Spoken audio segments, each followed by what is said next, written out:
Health Matters with your host, Miss Wendy Bridgers, First Lady RN. She is a registered nurse for over 35 years, and she has graduated from North Carolina Central University and has received her Master of Science degree in nursing from East Carolina University. She also holds a certification in the care of adult medical and surgical patients. She is a wife, mother, and born again child of the Most High King. Good afternoon. Welcome to Family Health Matters. I'm your host, Wendy Bridgers. We are here every Thursday from 3 to 3:30 on Awesome Radio 106.9 FM on Family Health Matters, where we do believe the health of our families do matter. So we'll welcome you to our studio on today. I have with me Maya Pittman, who is a licensed therapist. Hi, Maya. Hey there. Being here with us on today. We're going to jump right into our conversation because it is a lot of good information, and I want us to be able to absorb all of it and be able to take it in because it's a crucial time, and the conversation and discussion, I think, is very, very important. Today, our topic is going to be, we'll be talking about language impact on mental health. And so, Maya, I know there is a lot of things going on in the world. We have a lot of ups, highs, lows. We have a lot of stigma. We have a lot of mental anguish going on. We have a lot of physical anguish going on. So we wanted to focus in on today on our mental health. And you are our expert that comes to our table on every other Thursday to talk about this. And so we're going to talk about language, the impact that it has on mental health. So start us off with the conversation. How does language impact mental health? Well, I think it goes back into the context of how we feel and how we think about mental health, right? And with everything that is very deeply and significantly important, mental health is one of those things where we've come a long way, but we have a very long way to go. And so when we talk about language, the biggest impact our language has is mental health. So it's actually a term called language stigma. And it means that we have certain language and certain ways in which we talk about things that sensationalize, right, or make big other things. So language stigma sensationalizes mental health and it further reinforces the stigma. So one of the things we want to think about is how our terminology, our choice of words, the way that we speak about things and people, it actually suggests a lack of quality of life when it comes to the mental health of others. And that's something that we want to be aware of and learn about certain things that we can do and adjustments that we can make so we can help destigmatize mental health, starting, of course, with our language. Okay, sorry about that. I couldn't hear you, so I had to switch headphones so I can hear you now. Okay. And let's talk about the stigma. Tell us a little bit about stigma and tell us a little bit about statistics that you in your research and in getting to this place to have this conversation. Absolutely. Well, many of the studies, and I get a lot of my information from the National Alliance on Mental Health, and I encourage you to Google that and get a lot of helpful information too. But when we talk about stigma, we're talking about negative attitudes and beliefs towards a thing. So as you can imagine, there are endless amounts of negative attitudes and beliefs that we have about mental health that we need to work on reframing. And when we talk about the Black community, and especially with this show, Family Matters, thinking about Black families especially, there's actually one study that said 63% of Black people believe that mental health condition or living with a mental health condition is actually a sign of a personal weakness.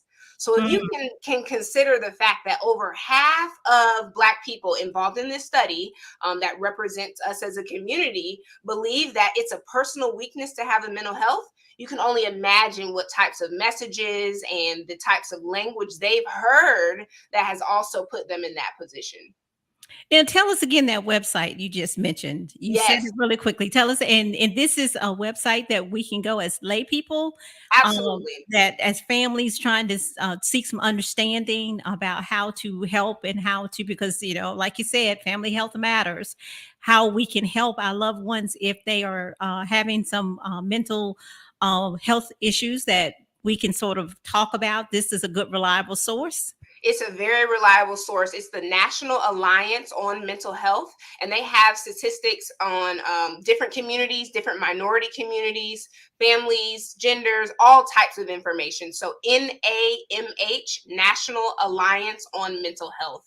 And, one of the things that it also highlights is just about the barriers to treatment. So when we in mental health say barriers to treatment, we're talking about anything that prevents or serves as an obstacle for someone to reach out and get help with what they're dealing with on a mental level. So for many, again, in the minority communities and Black community in particular, it can be incredibly challenging to discuss the topic of mental health due to the concern of weakness. And so this has been said to be a major barrier of treatment for the African American community and families in particular. So how do we break down that barrier and the reluctance of people to talk about mental health or to even try to think, do I have a mental health problem or Yeah. issue or concern? Absolutely. Well, first, I would say we need to strip away judgment, right? I think a lot of our language and the way that we talk about things, we get from our community, right? If our community uses a certain word, especially children, once they get hooked on to some sort of saying or some sort of word, everybody just kind of latches onto that. And so releasing the judgment of ourselves, maybe using language in the past that has been counterproductive or maybe unhelpful, and just being open to changing it, right? It starts with one statement and it starts with one sentence. So a really great way to begin working on eliminating the stigma through language is respecting culture. And so, I think this is a major approach because we have to respect each other, and that requires awareness, it requires knowledge, and it requires some skills. So first, we have to be aware of our own stereotypes, our beliefs, our biases about people who have a mental health condition. And then we have to be willing to move forward in interrupting that. So, okay, that goes back to my same question. Then I'll rephrase it again to add this part in: is becoming aware. Suppose I don't feel like I'm have a problem, or I can't identify. I'm not having any issues with language. I feel like I'm fine. But how do I reevaluate myself or turn what people say, turn the searchlight on me and see if I'm the problem? How do I identify that? I think, again, we can all stand to be open to change, right? A changed mind is a mind that is thirsty for knowledge, and a changed mind is a growing person. And so every once in a while, I think it helps for us to just enter our lives with a state of curiosity, right? So one of the things that I also use a lot on this show is assessment, right? How long has it been, or how often have you sat with yourself and have said, you know what? Let me look at how I'm approaching this thing in my life, or let me kind of talk to myself about mental health and see if any of the language stands out as being different.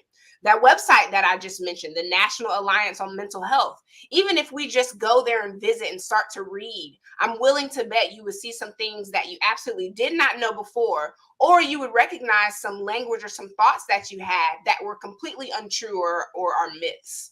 And so maybe a little later in the show, I can actually produce some certain sayings and certain ways in which our culture has talked about mental health, and then the reframe or the more correct and positive way to think about saying that. I think that'll be a great way for our audience to kind of check ourselves and say, hey, I do say it like that. I didn't even realize that was inappropriate or counterproductive. Absolutely. So we got to make sure that we set aside some time to do that, because sometimes we don't realize, what we're saying or how we're saying it, and even just terminology changes so frequently.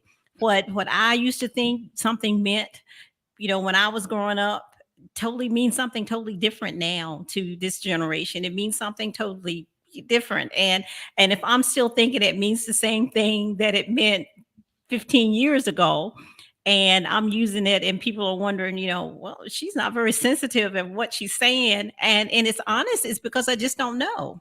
Mhm. Absolutely. And in not knowing, we have to be open to developing the skills of communication.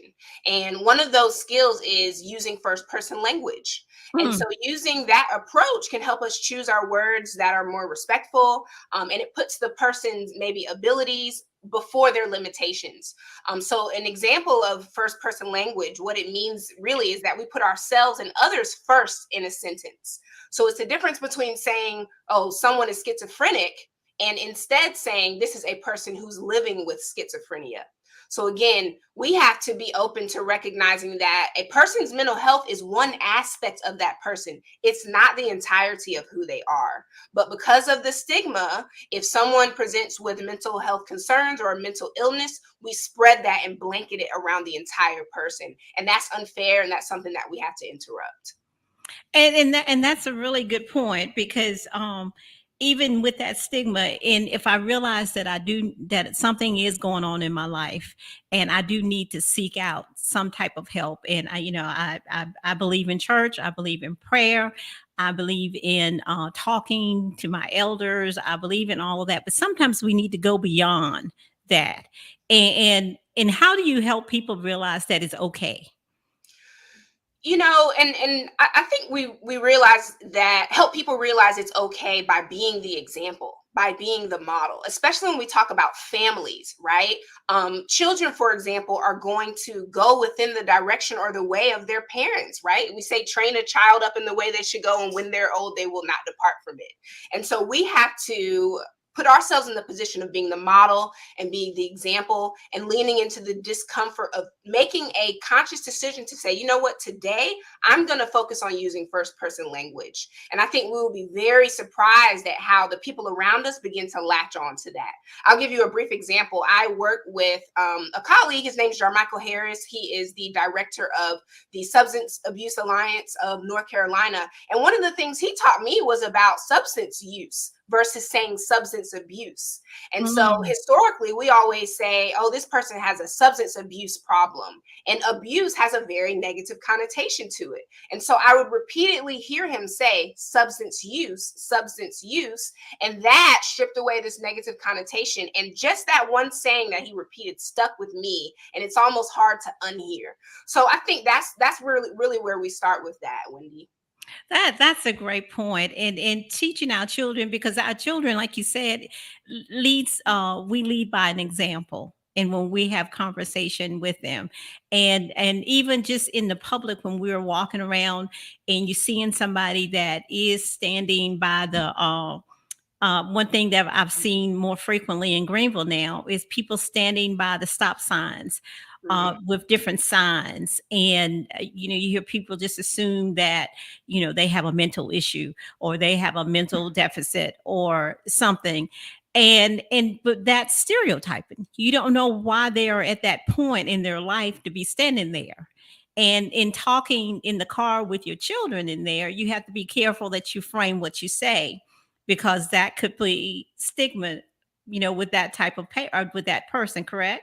Absolutely. It could absolutely put stigma. And, I think from a psychological perspective, every single day, speaking of language and communications, what we see and what we're exposed to are making these subtle, inaudible messages, and it's communicating to us. So the things that we see, the things that maybe we overhear, we could be just cleaning up in the kitchen and hear someone on the news make a statement, and it makes an impression on our brains that we may not even be conscious of.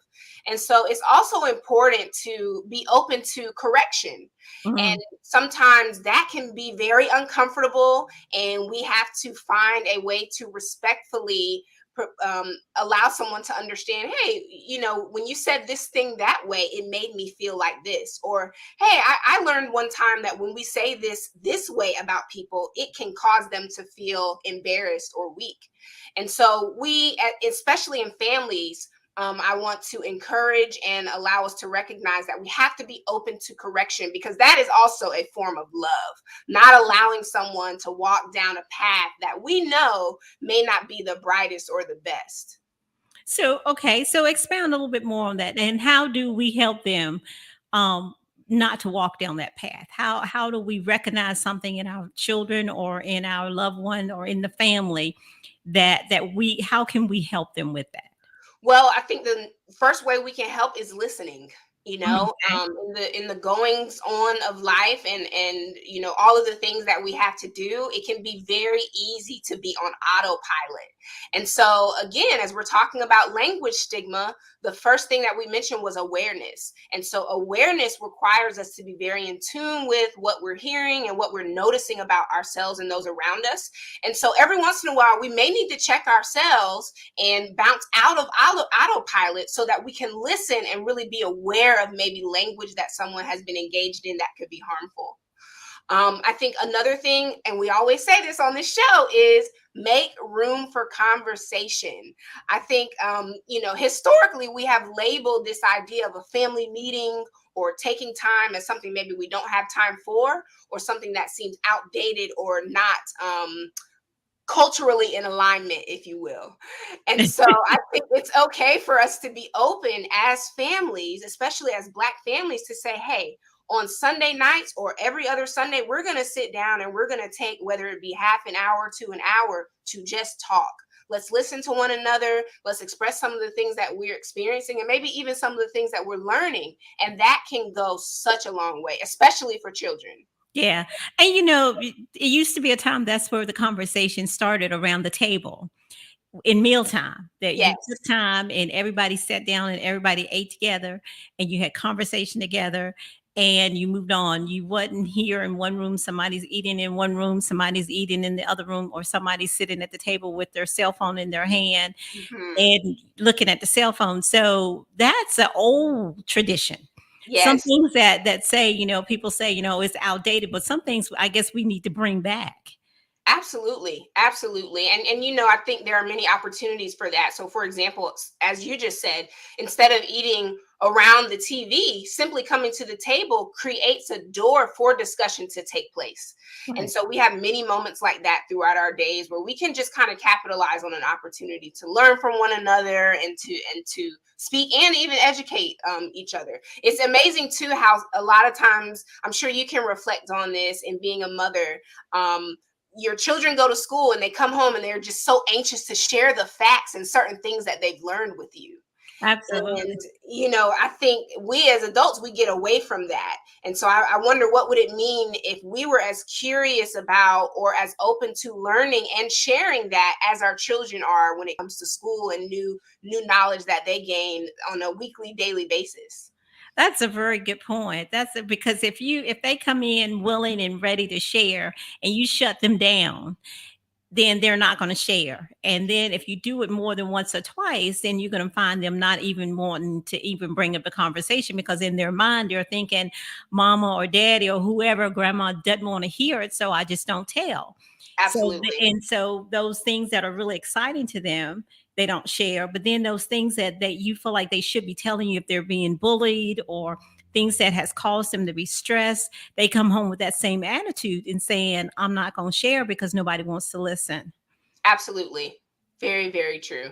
And I think that's a point that we need in language that we're talking about, providing that opportunity instead of appearing to be, as you said, not interested, but share that enthusiasm. Will tell me, little Johnny, what did you do today? And I think we will find out a lot more than what we would. And sometimes Absolutely. maybe in some things that we might not even want to know that's happening, but it's an opportunity for them to share. I agree. I agree 100%. Yeah. Yeah. So you mentioned about wanting to make sure we share some examples. When you talked about first language, tell us a little bit more about the first language. I'm inquisitive about that. Tell me how can we rephrase some comments and some things that we say? Because I know, and even in medicine, we turn from trying to say somebody who is a diabetic or a person who has diabetes, and so this is the same realm. So share a little bit more about that. Absolutely. So we call it preferred language. And again, it comes from the fact that certain ways of thinking about mental health can alienate members of that community. Again, the other thing is how mental health is one of those topics that has been sensationalized. And so it has been made exciting. It has been made almost dramatic when it's a very real and honest experience. And so one of the first things, and I'll give a little context and then say maybe what we do say versus what we don't say. So again, based on that idea that language sensationalizes mental health, we have a tendency to refer to people who are experiencing mental health conditions by the condition. So, for Mm. example, we use words such as schizo, or we say that someone is psycho. In easy language, we may even say that someone's acting crazy. And so these are the things, again, that make mental health, that invalidate a person experiencing that. And so something that we want to rather say is a person is living with schizophrenia, or a person has a diagnosis of depression, as opposed to they are a depressed person. That's good. That's a really big example. When it comes to treatment, again, I mentioned earlier that terminology suggests a lack of quality of life for people with mental illness. So it's almost like, if I'm experiencing some sort of mental health concern or mental illness, I want to be as far away from that as possible, because those people who are having that experience do not have a high quality of life. And so we may refer to those who are experiencing mental health conditions as victims, or we'll say that someone is, quote, suffering from Mm. insert mental health illness. And a way that we could better say that is a person is being treated for depression, for example, or this person is someone who is living with depression, again, as opposed to saying that they are a depressed person. Um, I want to use one more example that I also think is very important, because while we're talking about direct language, so what I mean by direct language is we're speaking of the person who is experiencing a mental health condition, we have also attached mental health terminology to everyday experiences. And so what I mean by that is a person's behavior, or if we go to the store and it's super crowded, we'll say that, oh, this place is psycho, or this place is crazy. Mhm.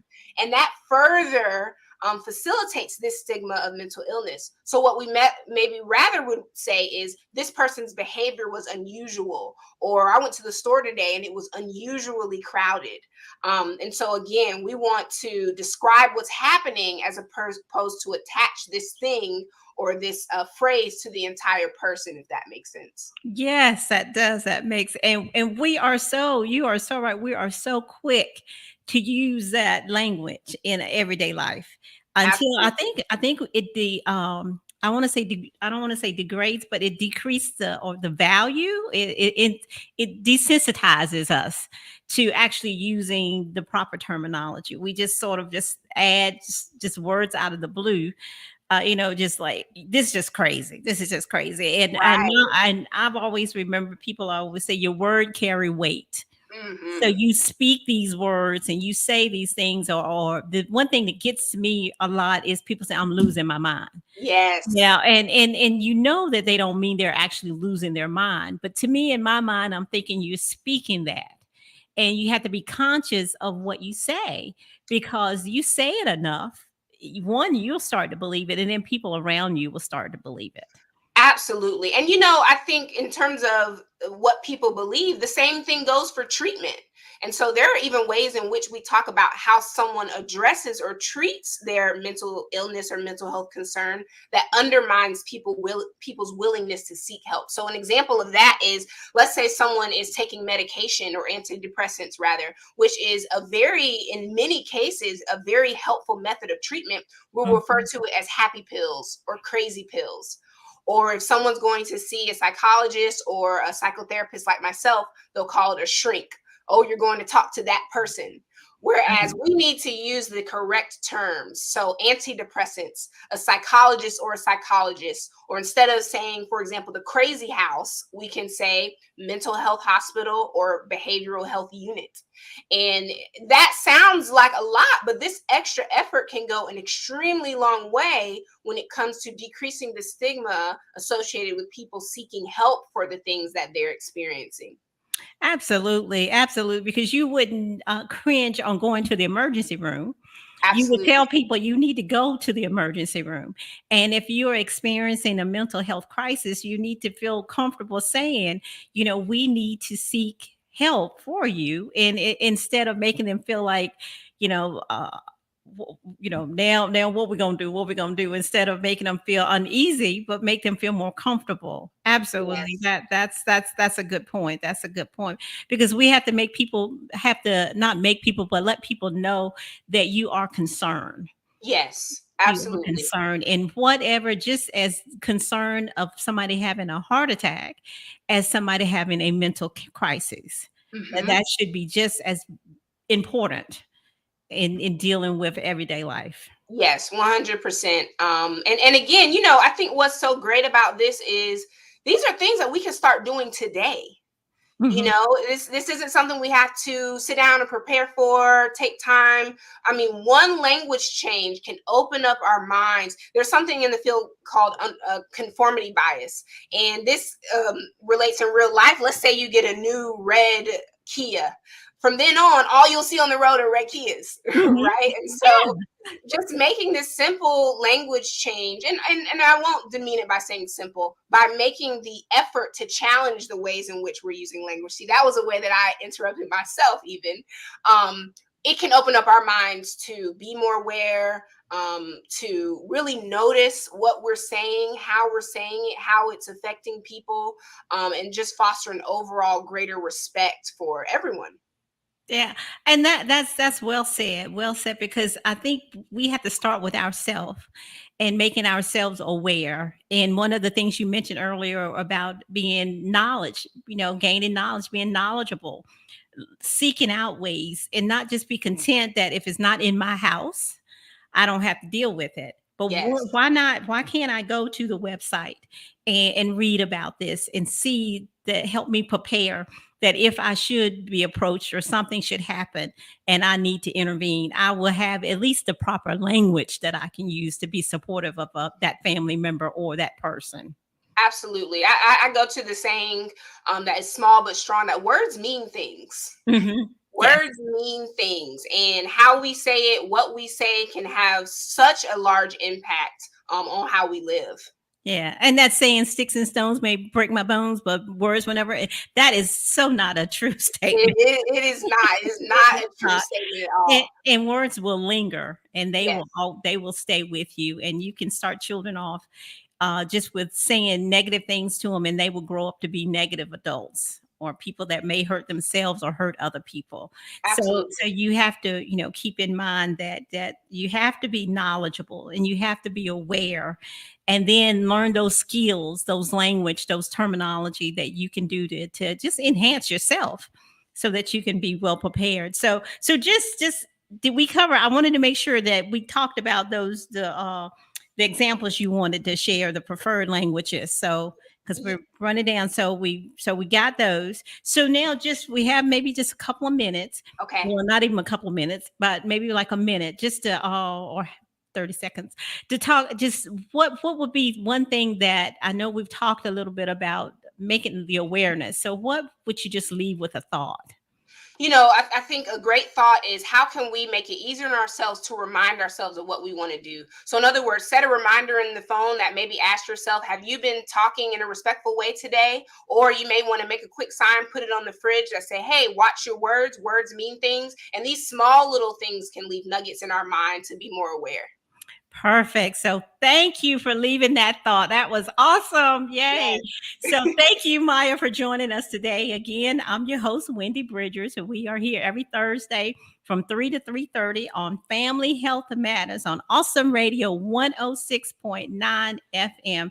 And we're also on Facebook. So we welcome you to join us on Facebook. We're on GPAC Channel 23 Southern Link, and we're on the Awesome Radio Facebook page as well. So join us again. I'm your host, Wendy Bridges, on Family Health Matters. Thank you, Maya, for being here Hi, with my us. name is Lola Hunter, and I listen to Awesome.